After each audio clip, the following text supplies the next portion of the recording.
Hello there guys, and welcome back to another video. Set the mood.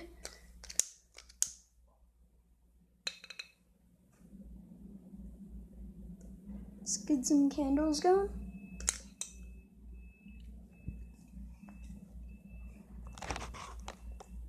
Set that right there.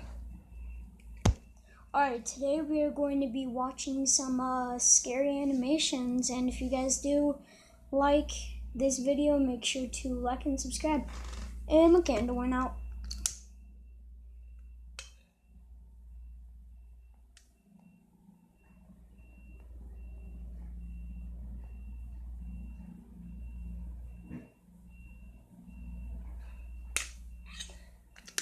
I feel like it's gonna go out again.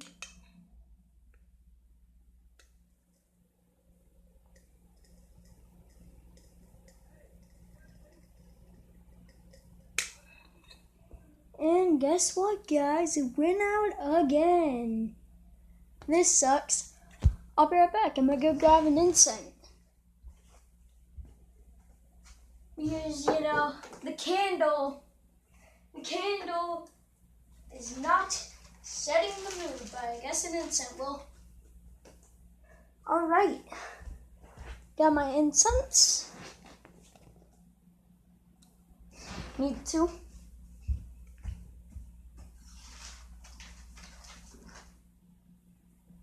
Gosh dang you, freaking candle. Ruined the mood. Alright.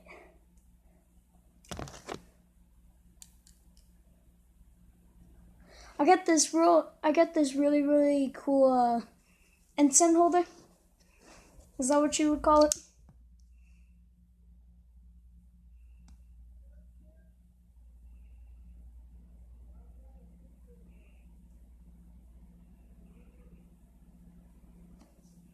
Most likely going to be playing some Red Dead Redemption 2 later on my channel. I know. I said this was going to be a Fortnite channel. I lied, my bad. I want it to be like a kind of everything channel. Alright, we got our incense.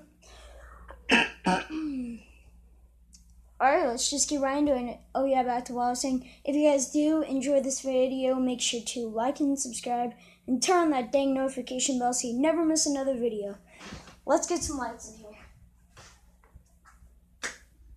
Very scary. Alright, we got some lights in here. Let's get right into it, guys. This happened about 3 years ago. I was hanging out with my friends, Austin, Vincent, Charlie, and Bobby, while my parents were gone for the weekend. On Saturday afternoon, me and my friends were hanging out playing Battlefield 1 at Austin's house, chilling and having a good time. A couple hours later, we got bored and had nothing to do. But we went on a walk on a boardwalk, talking about what plans we had for the summer. After we talked about our summer plans, my friend Austin asked if we can go to the abandoned hospital. But I was thinking that wouldn't be a good idea because it might be frightening and scary, but I agreed. Around 5 p.m., we got into my pickup truck and drove there. We got there around 6:30 p.m., and I parked my truck next to the entrance in case anything happens while we're checking the hospital out. When we got inside the hospital, it was a little bit creepy, but the hallways and the other rooms were empty. About 20 minutes later, we heard something that made our hearts drop. It was the sound of a girl screaming, saying, "Help, somebody help me."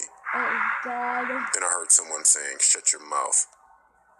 We followed the sound all the way up the stairs, and when we got there, we saw a dim light from the room. As we got closer, I told my friends to not move a muscle. As I peeked through the room, I saw a girl taped to the chair. After I looked at the girl, I quietly told my friends to come to the room and help. After we helped the girl, she thanked us. She told us her name was Hannah. She also said that she was kidnapped by a man 3 weeks ago while coming home from college for the summer. We decided to get back to my truck, but suddenly we saw a movement coming from the stairway. And we decided to find an empty dark room and hid there until someone passed us. After a minute or two of hiding in the dark room, we saw some guy wearing a flannel shirt, jeans, boots, and holding a machete. After the man passed us, We got out the room quietly without making any noise. Before we got to the exit, we heard the man screaming and yelling for the girl. We started running to my truck, so my friends jumped in the back of the bed, and then we quickly started the engine. And as I started the engine, my friend Austin yelled for me to hurry up. After my friend Austin yelled, I looked behind us, and it was the man charging us with a machete. Oh god. So I quickly drove off and called the police. Oh, crap my pants. After we escaped, we pulled in at a gas station, waiting for the cops to show up, and told them exactly what happened. After we told the police where the hospital was, they went over there and investigated, and they caught the man surprisingly. He was taken into custody and got charged with kidnapping. After the police took him away, they told us they've been looking for this guy for 5 years and said he had prior convictions. The ambulance took her to the hospital, and then we went home and decided to never go to places like that again. Yeah, I still can't stop thinking about what would have happened if that guy would have caught us. More importantly, what would have happened to Hannah if we never showed up. I can think of some really, really bad things that could have happened. Alright. One night, Next one. while walking home, it started raining. Just what I needed, I thought to myself. I had no umbrella and I was in the middle of a road that crosses a forest. With no place to cover, I decided to keep walking and wait for a car to pass, and maybe hitchhike. Oh, that's a Around bad 10 idea. minutes later, I started listening to a car approaching from behind. I looked back and the car stopped by my side. Slowly, the car window opens, and I could see a man inside. It was dark, so I couldn't see his face. I heard the man ask, "Do you need a ride, son?" I I told him yes, please, because there's no way I was going to keep walking in this rain. This guy looked like an old man. He was skinny, with a wrinkly face. In the car. He didn't look dangerous at all. He actually seemed nice. We did some small talk until I was reaching my destination. I told the guy to drop me here and I could walk the rest. The rain had stopped by now. The guy said nothing, so I repeated again. "You can drop me here." He says, No, not yet. You're not ready." What?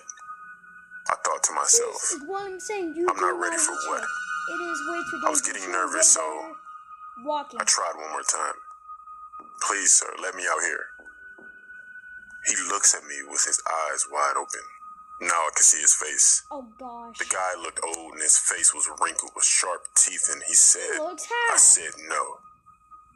I felt sick and I thought I was going to throw up. I was stuck there with that guy. I thought my only way out would be to open the door. I tried opening the door, but it was locked and I am in full panic by now. I feel a weakness going through my body as I feel myself pass out. Finally, my eyes close and everything goes black. I woke up in the bed. I look around and it looks like a shack. The place looks trashed and smells terrible. At the side of the bed, I see some basic medical equipment. I listen to footsteps outside near the door. Without having a lot of time, I pretend I am still knocked out and I wait. I don't keep my eyes shut. I leave a small opening. I wanted to see who was coming. The door opens. I see someone. I keep opening and closing my eyes very little to make sure he doesn't see I'm watching him. He reaches my side of the bed. He turns to the other side and starts picking up the medical tools. Oh, What is he going to do to me, I thought. what is that? With very little time to make a decision, I needed to do something quick or God knows what will happen. I gained courage and I slowly get up. I started running to the door. While I was reaching to the door, I took a glimpse on the right and there was an open door. Inside is an image that I would never forget. I saw a body of some random person and I wanted to throw up, but right now, I needed to escape. I opened the door and I ran through the woods. It was very dark. I couldn't see where I was going, but I didn't care. I just needed to be far away from that place. Finally, I arrived at the main road and I kept running. I found an open diner. I went inside and used their phone to call the cops. I gave the police a report of what happened. Then they took me safely home. A few months later, I saw on TV that the fugitive from an asylum was caught. He was living in a cabin in the woods. It was the same guy that kidnapped me. Suddenly, I had the same feeling from that night. See, this is what happened. But at least the guy had been caught. Never again in my life have I hitchhiked. That's a smart person. Well, you shouldn't have hitchhiked in the first place.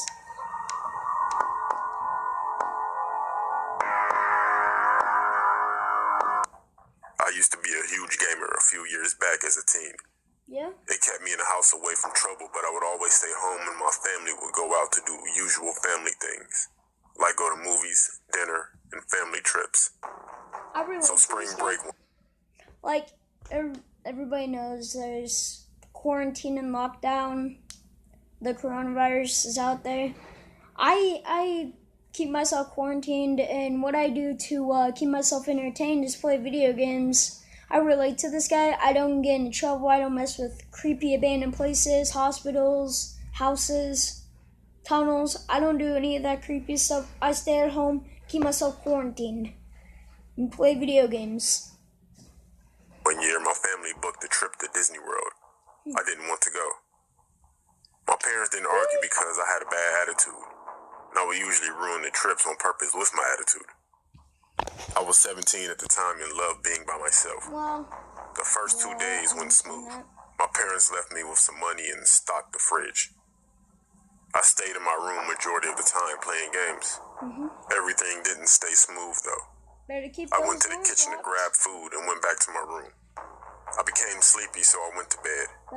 In the middle of the night, I heard the front door being messed with. I went to my door and I opened it. I heard it again.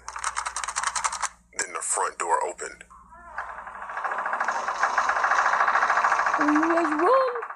I closed my door and I ran to my bed, grabbed my phone, but I left my phone in the kitchen. There also wasn't a house phone. I went to my bed and I panicked. I got under the covers and I heard guys talking. Hey, grab everything valuable. There shouldn't be anyone here. If there is, no witnesses.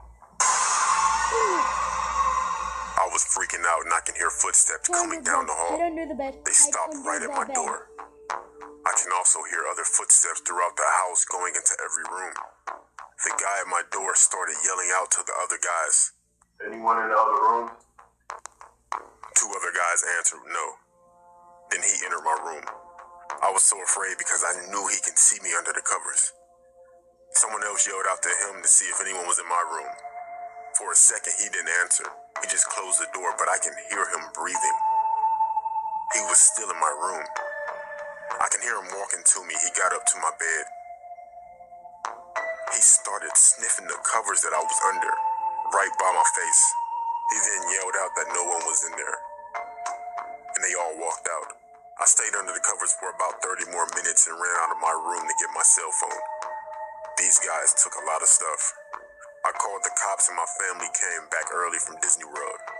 After that, I went everywhere with my family. And I didn't stay home by myself for a long, long time. Escape to the world of anime with the Funimation app in both subs and dubs. You can stream and download anywhere, completely These robbers came at night. Disneyland isn't open at night. That's really, really confusing. Unless his parents are staying at like a hotel, that's really, really confusing. Alright, that was the end of the video, and let me know if you guys did enjoy, and make sure to leave a like, subscribe, and turn on that dang notification bell so you never miss another video. Till the next one, guys. Peace.